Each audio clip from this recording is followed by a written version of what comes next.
Hola, ¿qué tal?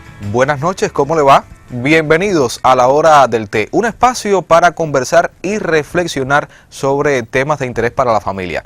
Hoy estaremos conversando sobre leyes, específicamente con un especialista que abordará el tema de el derecho de la propiedad. Así que, si le interesa, por favor, acompáñenos en la hora del té. Bienvenidos.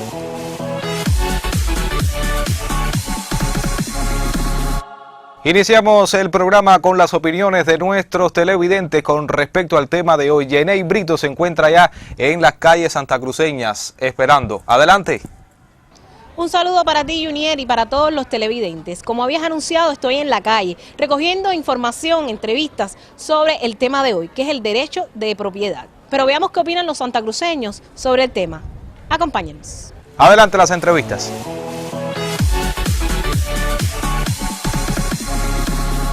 ¿Usted no conoce los derechos que usted tiene sobre sus propiedades?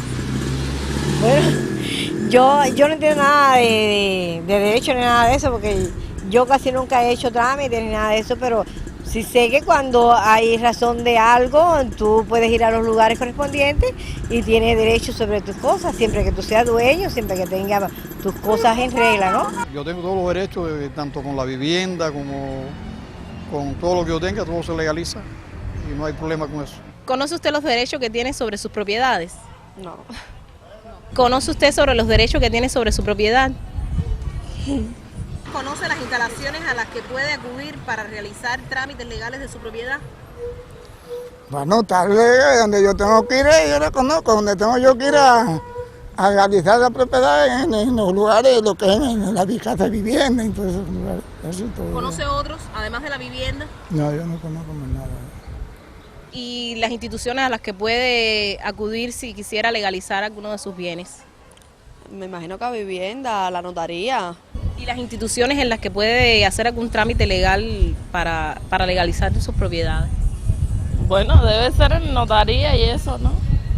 ¿Y sabe usted las instituciones que se dedican a legalizar estos trámites? Por supuesto. En la vivienda es la dirección de la vivienda. Si es, por ejemplo, un pequeño agricultor, la ganadería tiene registro pecuario, tiene la dirección de la agricultura. Y hasta aquí el primer momento de entrevistas. Volvamos al estudio con Junier Rodríguez en la hora del té.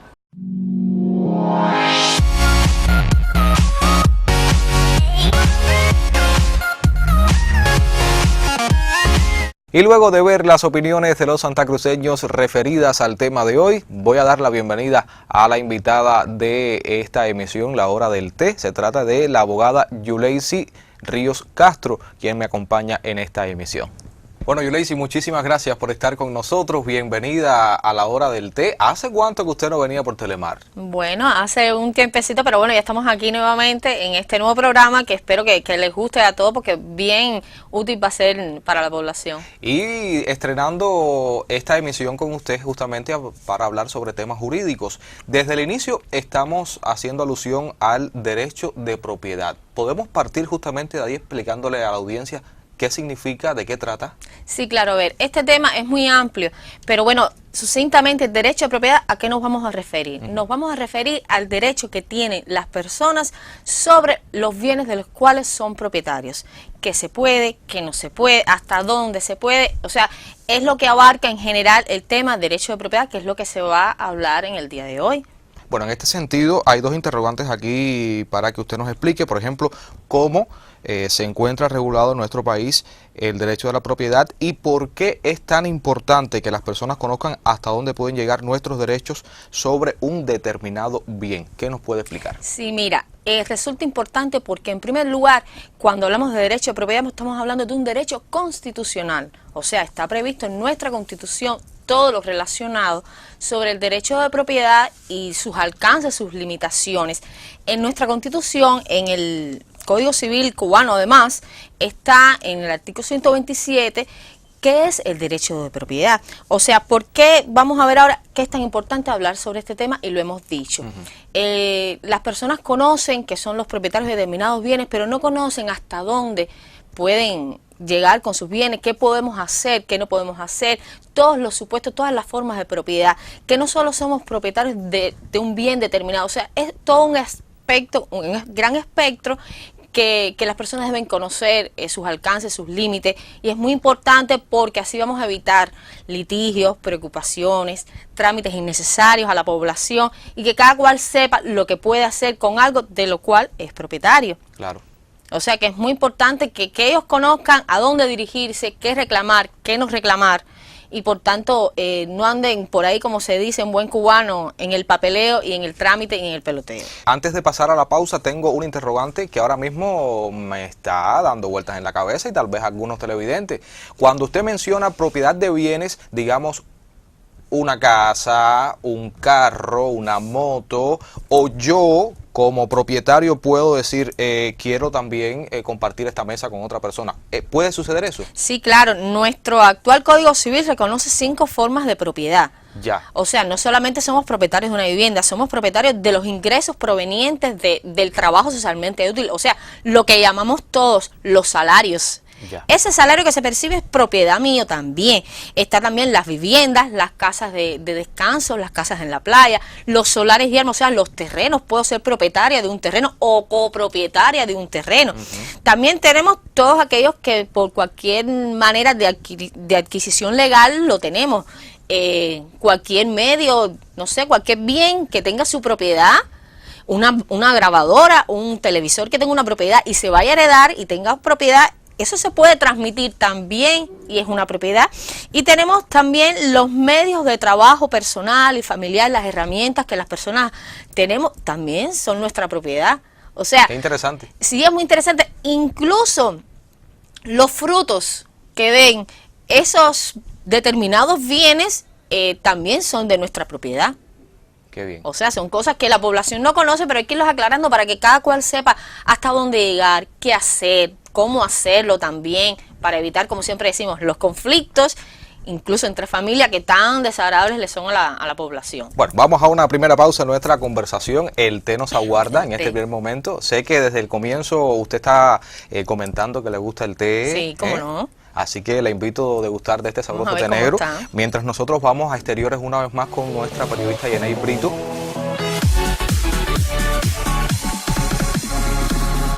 El derecho de la propiedad es el más completo que se puede tener sobre una cosa, pero para regular ese derecho se hallan instituciones que no debemos soslayar.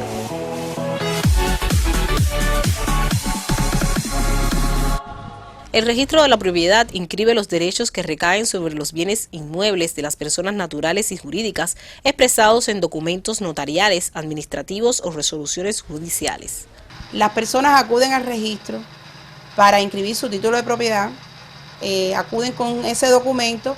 Ese título puede ser expedido por distintas instituciones jurídicas, bien sea el banco, la notaría, la Dirección Municipal de la Vivienda o sentencias y autos judiciales. Actualmente se están desvinculando muchas viviendas que en su momento fueron viviendas vinculadas, que eran viviendas del Estado, o sea, pertenecían a empresas y entidades estatales, y hoy ya han arribado sus 20 años y se le está otorgando su título de propiedad. También en estos momentos hay una nueva legislación que permite la desvinculación o el otorgamiento de títulos de propiedad a aquellas viviendas que en su momento eran viviendas en arrendamiento, o sea que el Estado cubano era el propietario de esa vivienda porque en su momento vendieron o construyeron ilegalmente. Hoy el Estado está dando la posibilidad de legalizar estos títulos, estas viviendas a las personas particulares. Los actos jurídicos que se realicen sobre bienes inmuebles son presentados ante esta oficina pública y calificados por el registrador de la propiedad, quien es un funcionario público y un profesional del derecho, investido de facultades para decidir si el acto es inscribible o no. La figura del registrador que califica cada título determina si el título adolece de algún elemento o algún elemento que pueda ser subsanable. En este caso, se suspende el título, se regresa al lugar donde se cometió el error o el incidente, y si el error es subsanable, entonces se hace un acta de subsanación.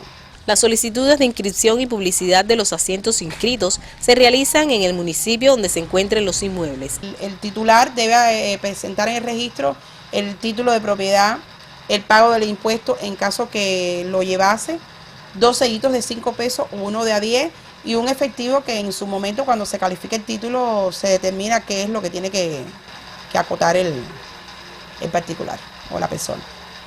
Nosotros tenemos ahora, en virtud de una nueva legislación que salió, 10 días hábiles para hacer la inscripción del título de propiedad aquí en el registro. En este caso, en el registro de propiedad de Santa Cruz del Norte, de lunes a viernes de 8 de la mañana a 4 de la tarde. Jenny Brito, en la hora del té.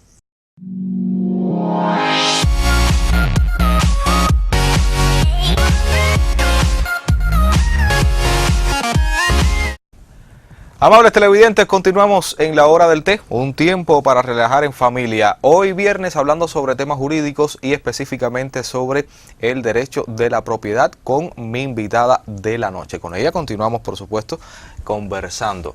Y Yuleisi, tengo por acá una interrogante que dice así: ¿qué facultades otorga la legislación cubana a las personas que sean propietarios de determinados bienes? ¿Qué nos puede comentar? Sí, mira, deben conocer todas las personas que como habíamos dicho, un derecho constitucional, porque aparece reflejado en la Constitución y además en el Código Civil, los derechos que tienen sobre sus bienes. Tienen el derecho de posesión, de use, de disfrute sobre los bienes de los cuales son propietarios. Muchas veces, como hemos dicho, no lo conocen estos derechos que tienen. Ejemplo más común del día a día, las personas que son propietarias de sus viviendas y tienen en la misma residiendo a una persona que ya no es de su agrado, que ya no quiere que continúe en su vivienda y no conocen que pueden establecer el proceso que está establecido, acá la redundancia, en nuestra ley, para finalizar el cese de esa persona, para que se termine, que esa persona esté conviviendo en esa vivienda. E incluso a veces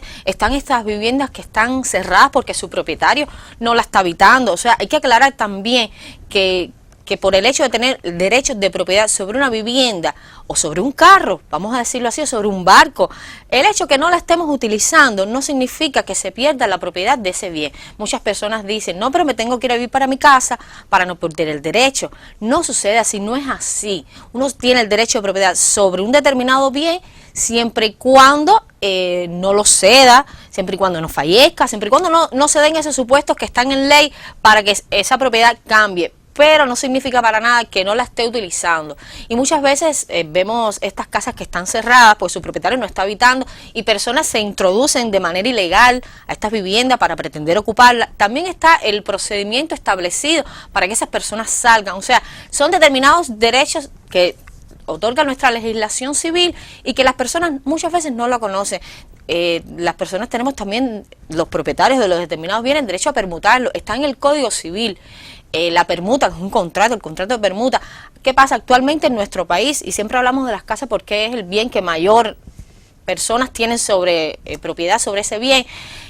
Podemos permutar las casas, podemos, aunque la ley lo prevé, podemos permutar los carros, aunque, como siempre hemos dicho, las limitaciones que establece la ley, claro, todavía el proceso no se ha determinado, pero no significa que un día lleguemos a ver una permuta de un carro por una casa, de un barco por un carro, o sea, que son cuestiones permitidas. Podemos dividirlas, las casas, los bienes, o sea, los bienes divisibles, por supuesto, claro, claro. Con las limitaciones que, como siempre decimos, tiene la ley. Podemos venderlas, ya se puede vender un bien, podemos vender un carro, un barco, podemos vender una casa, podemos vender, como bien habíamos dicho, un equipo de música. O sea, son cosas, incluso que quede plasmado a nivel notarial. O sea, son cuestiones que se pueden hacer y que las personas muchas veces no conocen, no saben qué pueden hacer con su vivienda o piensan que pueden y realmente no se puede. Son supuestos que se debe ir sabiendo y la población conociendo. Ahora bien, ¿qué sucede cuando dos o más propietarios sobre un mismo bien deciden utilizarlo o administrarlo? Y otra pregunta, ¿qué va a pasar si uno tiene más participación que otro? Estas dos interrogantes son vitales y suceden litigios, o conocemos mucho, que pasa por estas mismas cuestiones. Sí, mira, como bien habíamos dicho, en los tipos de copropiedad, si la copropiedad es común, o sea, partes iguales, por supuesto, se necesita siempre se va a necesitar el consentimiento del otro copropietario. Fíjate que yo no digo del otro propietario. Copropietario. Digo, copropietario. Se necesita el consentimiento para permutar. Bueno, permutar es una capite aparte. Para vender, para donar. el bien, podemos, con el consentimiento de ambos copropietarios, donar un bien, venderlo, permutarlo. En la permuta, ¿qué pasa? Y así está establecido en nuestra legislación. En una permuta, donde una vivienda donde hay dos personas que son los copropietarios, ahí, sin el consentimiento del otro, sí podemos permutar. O sea, es lo que llamamos en la legislación la permuta obligatoria. Podemos permutar un bien para separar o el conviviente o el copropietario. Claro, todo con la limitación que lleva, porque no podemos ofrecerle a ese otro copropietario una vivienda por debajo de las condiciones. O sea, son cuestiones que hay que analizar bien. Igual pasa con la venta. Si no se, en una copropiedad común, si no existe el acuerdo de ambos propietarios de vender la casa, mire, o el carro o el barco, no se puede hacer. O sea, eso en ley está prohibido totalmente. Igual en la donación, en la compraventa, en la permuta. O sea, eso pasa con la copropiedad en común. ¿Qué pasa si existe una copropiedad por cuotas? Puede ser, y casi siempre es, que una persona tenga el mayor cúmulo de cuotas.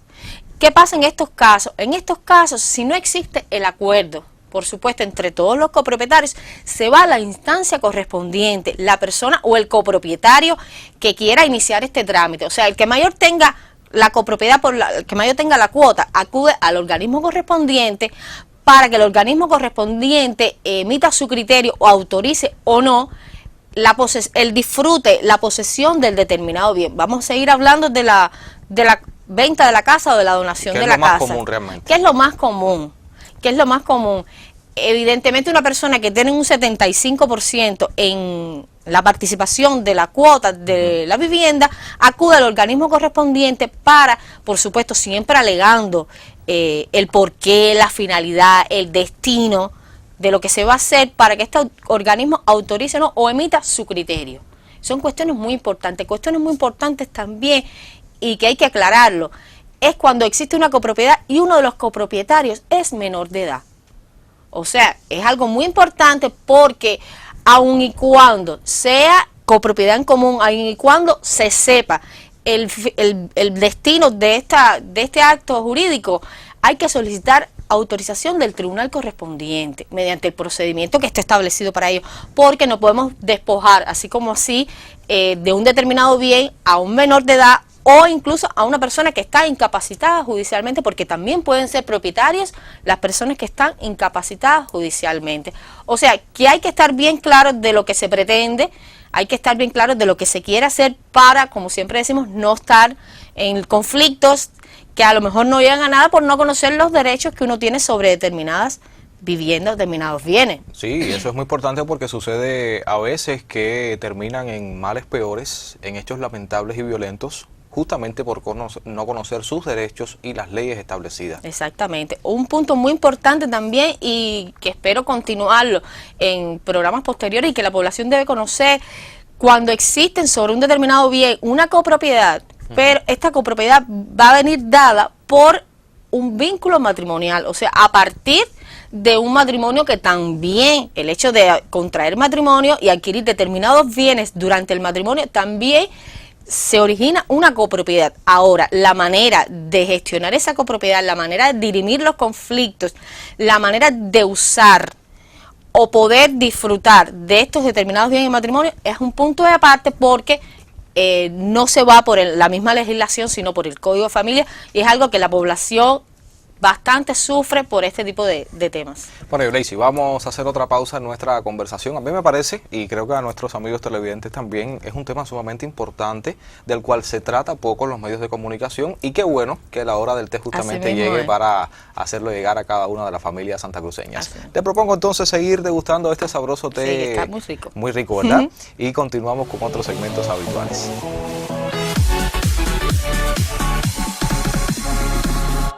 Y ya estamos en el segundo momento de entrevistas para conocer más opiniones sobre el tema de hoy, derecho de propiedad. ¿Sabe usted si los propietarios y los copropietarios tienen los mismos derechos sobre un mismo bien? Bueno, yo propongo que sí, pueden tener el mismo derecho, todo el mundo. Todo el que tiene propiedad tiene derecho a tenerlo por suyo. Pero en este caso, el propietario y el copropietario tienen los mismos derechos sobre el mismo bien, sobre el bien. Bueno, yo supongo que tienen que ser los dos igual, el mismo bien los dos. Creo que sí. Por eso es la palabra copropietario. Si falta uno está el otro. Me imagino que sí, igual. ¿Cree usted que un propietario y un copropietario tienen los mismos derechos sobre un bien? No, el propietario es el principal, el copropietario en caso de fallecimiento o cualquier otro problema es que tiene el derecho de adquirir el medio. ¿No es ¿Quiere así? decir usted que el propietario tiene derecho y el otro no tienen los mismos derechos? No están Tiene en derecho igualdad en caso de condiciones. fallecimiento, no está en la igualdad de condiciones. Y hasta aquí las entrevistas de hoy, pero si le interesa conocer más del tema, le invito a que se quede con Junier Rodríguez y el invitado en la hora del té.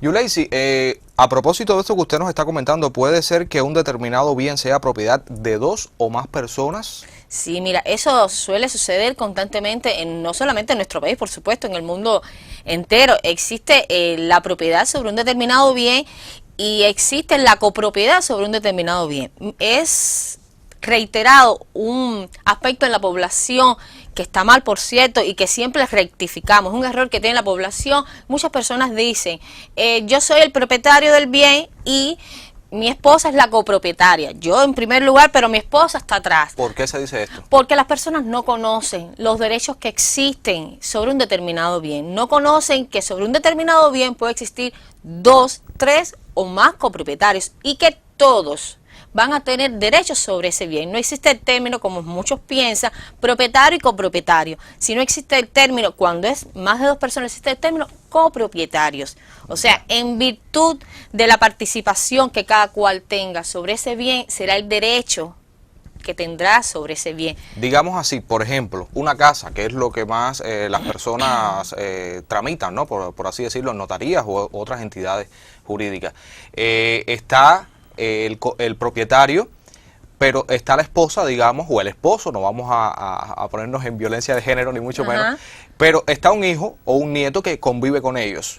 Él también puede ser... No, son cuestiones distintas. Ya, son otros términos. Son otros términos. Lo que más sucede, incluso en nuestro país, a partir de toda esta situación que hubo con la desvinculación de las viviendas que eran empresas, muchas personas decían, yo soy el propietario y mi esposa es la copropietaria. Y viceversa. No es así.